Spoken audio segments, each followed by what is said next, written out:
ya cái một gì xia khi khi này mà vào mai cái pui đi xuống thì lại cái đàn trong này thì bây giờ em sẽ đi còn một sân ăn đi khi này thì đàn này thì em mà chú thì luôn chuan cái con thèm của bà har sẵn nó tốt đấy chú tiệm xuống thì chú về mang lộc đấy có thông tin cần xia ôi cần thì thế giờ lại tên nó rất là ngon ngày về thì em sẽ đi cho nó học tiếng nào ngay kan ngom le ani he ga ki policy sia ki program si tunglo ma kan mo khan category dina e di tu pakhatai tam ro ta nia mi kha ki chuba zila le dana program ko itisia ko sa kan nia bangin ka jen ke sa tak sia man yo ba article ko number kinang ve e di tu de na hian pe kan nia e di tu de hian rukta ka ro tenin so liste ano siya ba no man dong to ta no tham sok ta ani ya en him tu te hian article zilai ta article sia hi athasia amai lom sia than cho thi man hare te ba no man thap tu than cho amai sia ba ro man dong tu than cho amai sia ba min hem mi te kan tham sok ta an ka se pura tu sak ta kan la ni an dia ni ke tu asuan category na chin Roma, xem mà sao thế nào không ai cần coi lại nào đầu tiên chùa xem nào thu diệp Roma bakhat na hiền thu diệp trên sàn má để cho cái số bên điểm sang thì rồi lên trên công đô đó Roma bakhat na cái tay có đi chơi Mizoram school này Mizoram pond College University Zilai Dana was a two-way in Kakibina Fazona, Zofa, the Honda. Yaya, Loman Doctor, Nuyate, Amani local Tano, the Pon in Lanchia, the Anai Banka in Sasson Robin, Loton Success, Onia, category Chi, Zoram Pung, School and Zoram Pond, College University, Zilai, the Dana was a Article sia tu pui ka ki na chaso ma zo fa de hong ta ki ro man pa ka dom tu cho tu ve ga pri le Mizoram lo ole na ko Mizoram lo college ai zo la for semester ele pisar lai ke si chong than khu ma ai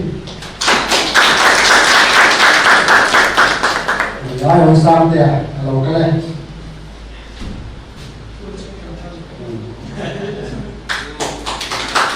Namun pagkain tu siap saya sama le software souvenir atau mana?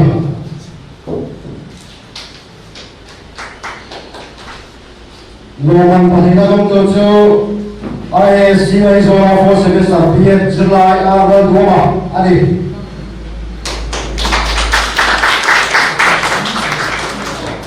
Namun pagkain tu siap usaha saya sama le software souvenir sang software atau mana?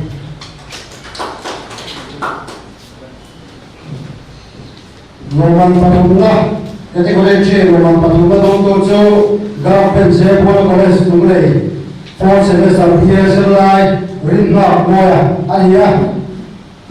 alihe, JP college sa, sudah sini vice president bilang dengan kalau pui kop mai, ayo local lomsuan, Roman doktor lomsuan sila.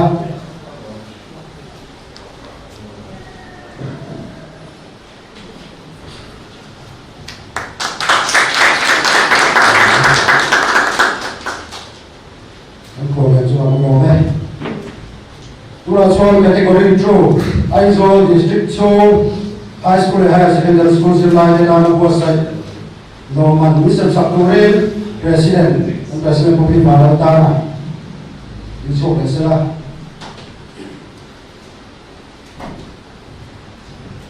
Category 2,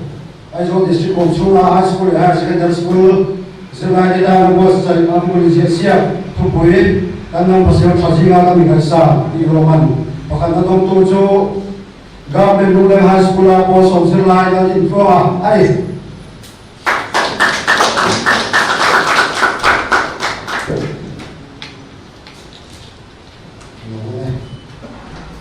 Roman pasal dalam tujuh Zetilal tu punya class 11 government ke higher secondary school ai sosial lain ni.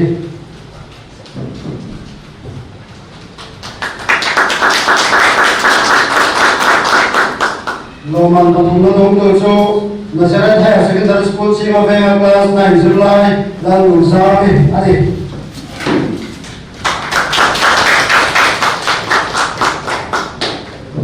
hilang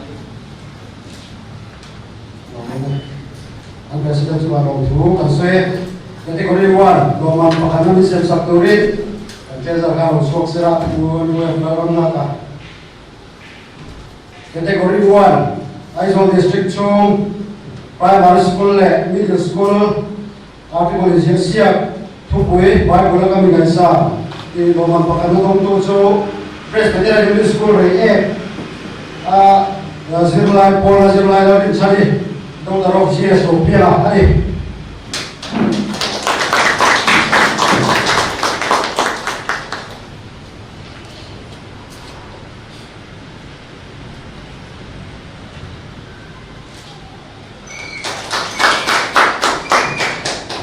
Loman Patita Dong Tocho Pioneer Missionary School Ram Tarbe Aizol Class 8 Zirlai Silo Rebroti Adi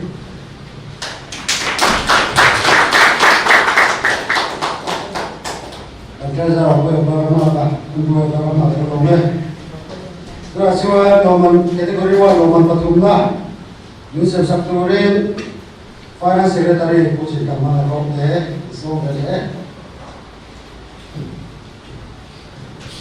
Kategori 1 Loman patung na dong tocho. Dalman Sohon Memorial School Class 5 July Dalman Sawi adi.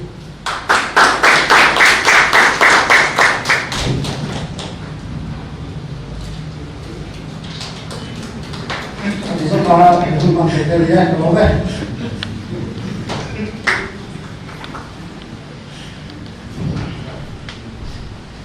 Kalau mana? Kapan itu Loman Sengkak? Saya dulu dia kayak orang tu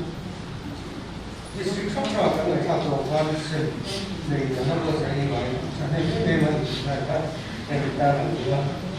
Ini orang sedang belajar kong dia orang ni untuk Kaya ng Sakturin, may Puji Kamala Komte at para si Soma